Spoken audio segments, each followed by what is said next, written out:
जय हिंद, वंदे मातरम। स्वागत है आप सभी का free exam zone YouTube channel पर। दोस्तों, अगर आप उत्तर प्रदेश पुलिस का एग्जाम देने वाले हैं तो आज हम ये हिंदी का शानदार प्रैक्टिस सेट लेकर के आए हैं। अब तक हम 13 प्रैक्टिस सेट करा चुके हैं। अगर आपने वो वीडियो अब तक नहीं देखी है तो जरूर देख लेना, एग्जाम में आपको बहुत हेल्प मिलेगी। तो चलिए आज के सेशन को प्रारंभ करते हैं। आप लोग अंत में कमेंट करके बताना 37 प्रश्नों में आपसे कितने प्रश्न सही हुए। तो चलिए आज का शानदार प्रश्न देखते हैं। वस्तु, स्थान, भाव या विचार का बोध कराने वाले शब्द को क्या कहते हैं? तो आप सभी को पता होगा, वस्तु, स्थान, भाव या विचार का बोध कराने वाले शब्द को संज्ञा कहते हैं। आप लोग बचपन से पढ़ते आए होंगे तो जरूर ध्यान रखिएगा, प्रश्न आपके एग्जाम में बन सकता है। अगला प्रश्न है, निम्नलिखित में से कौन सा शब्द विशेष है? आपको विशेष बताना है। आसीन होगा, अग्नि होगा, मधुर होगा या फिर कर्मठ होगा। तो जिसकी विशेषता बताई जाती है, आप सभी को पता होगा, उसे विशेष कहते हैं, और जो विशेषता बताता है उसे विशेषण कहते हैं। तो यहां पर जो अग्नि हो जाएगा, क्या अग्नि जो हो जाएगा वो विशेष है। बाकी जो दिया हुआ है आसीन, मधुर, कर्मठ, ये सब विशेषण है। तो राइट आंसर यहां पर सेकंड ऑप्शन अग्नि का चयन जिसने भी किया है सही उत्तर हो जाएगा। जरूर ध्यान रखिएगा। अगला प्रश्न है, भारतीय शब्द का बहुवचन बताइए। भारतीय शब्द का बहुवचन बताइए। भारतीयों होगा, भारतीयों होगा, भारतवासी होगा या फिर इनमें से कोई नहीं हो जाएगा। तो भारतीय शब्द का आपको बहुवचन बताना है। तो यहां पर जो भारतीयों दिया हुआ है फर्स्ट ऑप्शन राइट हो जाएगा। जरूर ध्यान रखिएगा, प्रश्न पूछा जाता है तो फर्स्ट ऑप्शन यहां पर सही उत्तर हो जाएगा। अगला प्रश्न है, कौन सा शब्द बहुवचन है? कौन सा शब्द बहुवचन है? माता, प्राण, लड़का या फिर किताब। बात करें प्राण की, आपको ध्यान रखना जो प्राण दिया हुआ है सेकंड ऑप्शन ये हमेशा बहुवचन में ही प्रयोग होता है। प्राण की बात करूं, दर्शन की बात करूं, तो इस प्रकार के जो है शब्द आप लोग जरूर ध्यान रखिएगा। प्राण, दर्शन ये सब हमेशा बहुवचन में प्रयोग होते हैं। अगला प्रश्न है, रूप के आधार पर विशेषण कितने प्रकार के होते हैं? दोस्तों इंपॉर्टेंट प्रश्न है, कई बार एग्जाम में पूछा गया, आप लोग गलत करके आते हैं। रूप के आधार पर जब भी आपसे पूछा जाए रूप के आधार पर विशेषण कितने प्रकार के होते हैं, तब आप 2 लगा करके आएंगे। फर्स्ट ऑप्शन यहां पर राइट हो जाएगा। रूप के आधार पर विशेषण के कितने प्रकार होते हैं? तो 2 प्रकार होते हैं, ध्यान रखिएगा आप लोग। अगला प्रश्न है, निम्नलिखित में भाव आपसे प्रश्न पूछा गया है, निम्नलिखित में से भाववाचक संज्ञा कौन सी है? भाववाचक संज्ञा आपको बताना है। शत्रुता, वीर, मनुष्य या फिर गुरु। तो बात करें भाववाचक संज्ञा की तो शत्रुता जो दिया हुआ है, क्या शत्रुता फर्स्ट ऑप्शन दिया हुआ है शत्रुता, ये भाववाचक संज्ञा हो जाएगी। जरूर ध्यान रखिएगा। अगला प्रश्न है, अर्थ की दृष्टि से विशेषण के प्रकार बताइए। अर्थ की दृष्टि से विशेषण के प्रकार बताइए। अभी आपसे हमने पूछा रूप के आधार पर विशेषण के कितने प्रकार होते हैं, तब आपको 2 लगा करके आना है। और जब पूछा जाए अर्थ की दृष्टि से विशेषण के कितने प्रकार होते हैं, तब आप लोग कितना लगा करके आएंगे? तो यहां पर 4 राइट आंसर हो जाएगा। सेकेंड ऑप्शन जरूर ध्यान रखिएगा, प्रश्न पूछा जाता है। अगला प्रश्न है, कारक के कितने भेद होते हैं? तो आप सभी को पता होगा कारक के कितने भेद होते हैं, तो 8 भेद होते हैं। कितने होते हैं? तो कारक के कितने भेद होते हैं? 8 भेद होते हैं। जरूर ध्यान रखिएगा, कारक के 8 भेद होते हैं। सीधे प्रश्न पूछा जाता है। अगला प्रश्न है, के लिए किस कारक का चिन्ह है? के लिए किस कारक का चिन्ह है? तो आपको ध्यान रखना, के लिए जो हो जाएगा ये संप्रदान कारक का चिन्ह है। किसका? संप्रदान कारक का। कर्ता ने कर्म को करण से, संप्रदान काकी के अपादान से। तो इस प्रकार आप लोग कारक चिन्ह जरूर ध्यान रखिएगा, प्रश्न आपके एग्जाम में पूछा जाएगा। अगला प्रश्न है, जलीय का विशेष रूप क्या होगा? जलीय का विशेष रूप क्या होगा? तो अभी आपको हमने बताया है कि विशेष किसे कहते हैं, जिसकी विशेषता बताई जाए उसे विशेष कहते हैं। तो जल का जो जलीय हो जाता है विशेषण, तो इसका जो विशेष हो जाएगा जल हो जाएगा। सेकंड ऑप्शन राइट है। जलीय का विशेष रूप क्या होगा? तो जल होगा। जरूर ध्यान रखिएगा, प्रश्न आपके एग्जाम में निश्चित ही पूछा जा सकता है। दोस्तों 10 प्रश्न हो चुके हैं, आप लोग कमेंट करके बताएं 10 प्रश्नों में आपसे कितने प्रश्न सही हुए। 10 प्रश्नों में आपसे कितने प्रश्न सही हुए कमेंट करके जरूर बताएं। अगला प्रश्न है, लिंग की दृष्टि से दही क्या है? लिंग की दृष्टि से दही क्या है? दोस्तों ये भी प्रश्न पूछा जाता है, तो जरूर ध्यान रखिएगा। लिंग की दृष्टि से दही की बात करूं तो ये पुल्लिंग है। सेकंड ऑप्शन राइट है। लिंग की दृष्टि से दही क्या है? तो पुल्लिंग है। दोस्तों जरूर ध्यान रखिएगा। अगला प्रश्न है, संज्ञा के स्थान पर प्रयुक्त होने वाले शब्द को क्या कहते हैं? संज्ञा के स्थान पर प्रयुक्त होने वाले शब्द को क्या कहते हैं? तो सर्वनाम कहते हैं। राइट आंसर हो जाएगा सर्वनाम। फर्स्ट ऑप्शन यहां पर राइट है। संज्ञा के स्थान पर प्रयुक्त होने वाले शब्द को क्या कहते हैं? तो सर्वनाम कहते हैं। जरूर ध्यान रखिएगा आप लोग, इंपॉर्टेंट प्रश्न है, आपके एग्जाम में जरूर देखने को मिलेगा। अगला प्रश्न है, शाश्वत का विलोम शब्द क्या होगा? शाश्वत का विलोम शब्द क्या होगा? सदैव होगा, अनश्वर होगा, नश्वर होगा या फिर रहस्यमय होगा? तो शाश्वत का विलोम की बात करें तो नश्वर हो जाएगा। थर्ड ऑप्शन का चयन जिसने भी किया है सही उत्तर हो जाएगा। नश्वर जो है शाश्वत का विलोम हो जाएगा, तो थर्ड ऑप्शन यहां पर राइट है। जरूर ध्यान रखिएगा आप लोग। अगला प्रश्न है दोस्तों, हमने वही प्रश्न लिए हैं जो कई बार एग्जाम में पूछे गए हैं, तो आप लोग सेशन में अंत तक बने रहिएगा। एक एक प्रश्न को नोट जरूर करिएगा क्योंकि यहां से प्रश्न आपके एग्जाम में निश्चित ही देखने को मिलेंगे। और जिसने भी अब तक सेशन को लाइक नहीं किया है प्लीज सेशन को लाइक कर देना और चैनल को सब्सक्राइब करके हमारे साथ जरूर जुड़ जाना। उपेक्षा का विलोम बताइए। उपेक्षा का विलोम आपको बताना है। परीक्षा होगा, अपेक्षा होगा, उत्प्रेक्षा होगा या फिर अलौकिक होगा? तो उपेक्षा का विलोम की बात करें तो अपेक्षा हो जाएगा। क्या हो जाएगा? अपेक्षा हो जाएगा। उपेक्षा का विलोम क्या हो जाएगा? तो अपेक्षा हो जाएगा। जरूर ध्यान रखिएगा, यहां पर राइट आंसर हो जाएगा। अगला प्रश्न है, ब्रह्म का विपरार्थक शब्द क्या होगा? तो ब्रह्म का विपरार्थक शब्द की बात करूं तो जीव होगा, माया होगा, जगत होगा या फिर अज्ञान होगा? तो जीव हो जाएगा। क्या हो जाएगा? जीव हो जाएगा। ब्रह्म का विपरार्थक शब्द जरूर ध्यान रखिएगा। अगला प्रश्न है, दो पर्वतों के बीच की भूमि को क्या कहते हैं? आप लोग कमेंट करके बताएं। दो पर्वतों के बीच की भूमि को क्या कहते हैं? उपत्यका कहते हैं, घाटी कहते हैं, द्रोण कहते हैं, फिर बेसिन कहते हैं?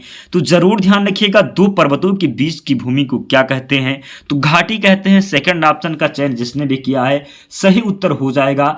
दो पर्वतों की जो है बीच की भूमि को क्या कहते हैं? तो घाटी कहते हैं। ध्यान रखिएगा, जरूर ध्यान रखिएगा आप लोग। अगला प्रश्न है, जिसने देश के साथ विश्वासघात किया हो उसे क्या कहते हैं? जिसने देश के साथ विश्वासघात किया हो उसे क्या कहते हैं? बागी, विश्वासघाती, देशद्रोही या फिर विद्रोही? बात करें जिसने देश के साथ विश्वासघात किया हो उसे देशद्रोही कहते हैं। क्या कहते हैं? तो देशद्रोही कहते हैं। थर्ड ऑप्शन यहां पर सही है। जरूर ध्यान रखिएगा आप लोग। अगला प्रश्न है, जो सब कुछ जानता हो, जो सब कुछ जानता हो के लिए एक शब्द बताइए। अज्ञ होगा, सर्वज्ञ होगा, विशेषज्ञ होगा या फिर कृतज्ञ होगा?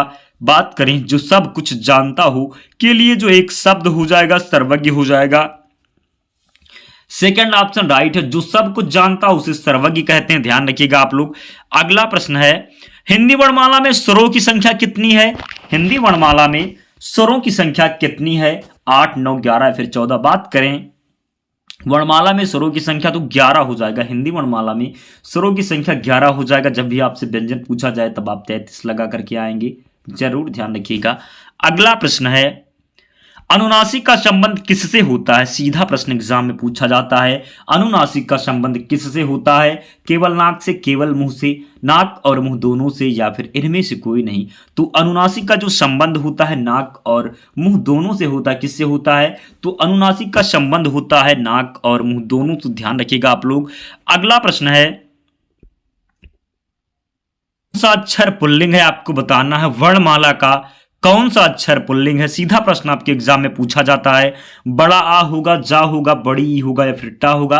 तो आप लोग ध्यान रखिएगा, वर्णमाला में केवल 3 ही अक्षर जो हैं वो पुल्लिंग नहीं है, यानी कि स्त्रीलिंग है। तो ध्यान रखिएगा, जो एक ई दिया हुआ है जिसको आप छोटी ई बोलते हैं, एक बड़ी ई हो जाएगा और एक जिसको आप ऋण बोलते हैं, ये जो 3 है ये स्त्रीलिंग है। बाकी वर्णमाला के सभी अक्षर जो हैं वो पुल्लिंग है। तो आप लोग आगे से जरूर ध्यान रखिएगा। अगर आपको छोटी, बड़ी और फिर ऋण मिले तो आप लोग इसको स्त्रीलिंग लगाएंगे और बाकी के जो अक्षर हैं उनको आप पुल्लिंग लगाएंगे। तो वर्णमाला का कौन सा अक्षर पुल्लिंग नहीं है? तो ई दिया हुआ है, राइट हो जाएगा। बाकी बड़ा, आ, जा और टा ये सब जो है ये पुल्लिंग है और ये जो बड़ी ई है ये स्त्रीलिंग है। जरूर ध्यान रखिएगा, इस प्रकार प्रश्न पूछा जाता है। अगला प्रश्न है, संचारी भावों की संख्या कितनी है? संचारी भावों की संख्या कितनी है? 40, 35, 33 या फिर 30? बात करें संचारी भावों की संख्या तो ये 33 है। कितना? 33 है संचारी भावों की संख्या। ध्यान रखिएगा आप लोग। अगला प्रश्न है, आयात किस शब्द का विपरार्थक है? निर्यात होगा, आयत होगा, आगमन होगा, या फिर निगमन जो है निगमन हो जाएगा। तो आयात का जो है आयात किस शब्द का विपरार्थक है? तो आयात का जो विपरीत शब्द हो जाएगा वो निर्यात हो जाएगा। फर्स्ट ऑप्शन यहां पर राइट है, जरूर ध्यान रखिएगा।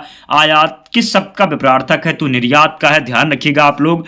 अगला प्रश्न है, प्रत्येक रस के भाव कैसे होते हैं? प्रत्येक रस के भाव कैसे होते हैं? व्यभिचारी होते हैं, अनुभाव होते हैं, अस्थाई होते हैं, या फिर अस्थाई होते हैं? तो प्रत्येक रस के भाव कैसे होते हैं? जरूर ध्यान रखिएगा।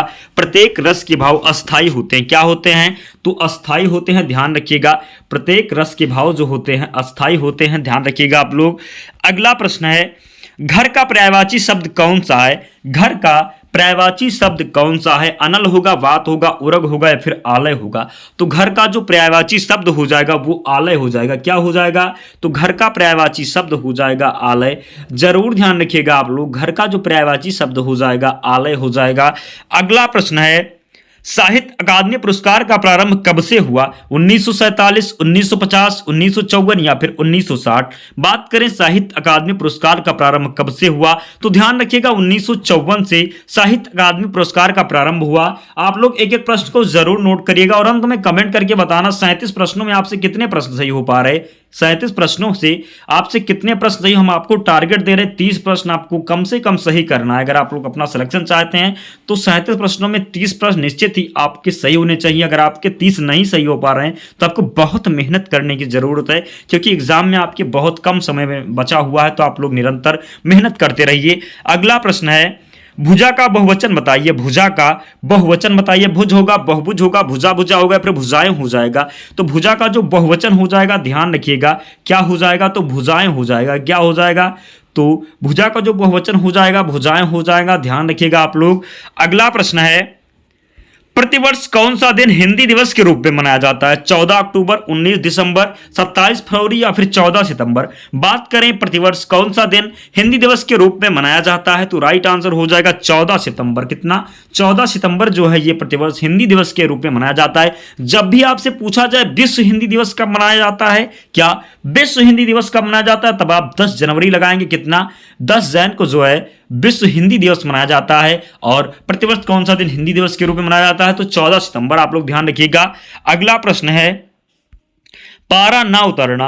पारा ना उतरना, इस मुहावरे का उचित अर्थ क्या है? हद कर देना, घमंड दिखाना, अशांत होना, या फिर शांत होना? तो पारा ना उतरना मुहावरे का जो अर्थ हो जाएगा घमंड दिखाना हो जाएगा। क्या हो जाएगा? सेकंड ऑप्शन राइट है, पारा ना उतरना इस मुहावरे का जो अर्थ हो जाएगा घमंड दिखाना हो जाएगा। क्या हो जाएगा? घमंड दिखाना हो जाएगा।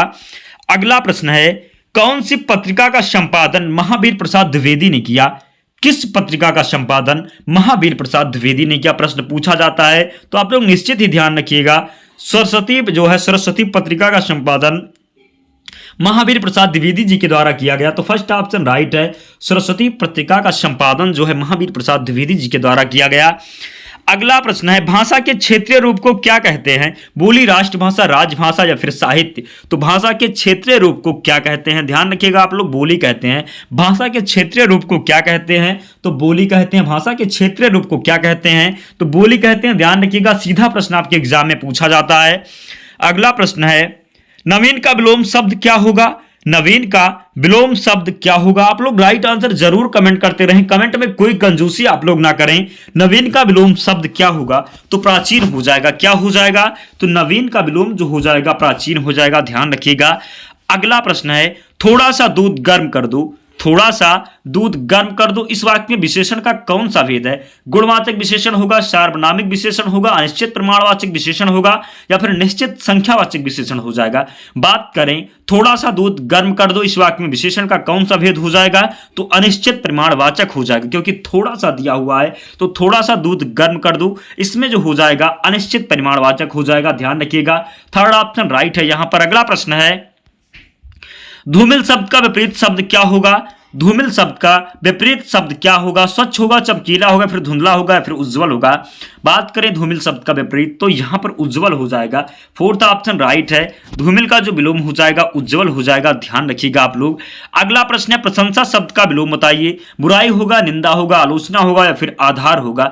तो प्रशंसा शब्द का जो विलोम हो जाएगा, ध्यान रखिएगा क्या हो जाएगा? तो प्रशंसा का जो विलोम हो जाएगा निंदा हो जाएगा। क्या हो जाएगा?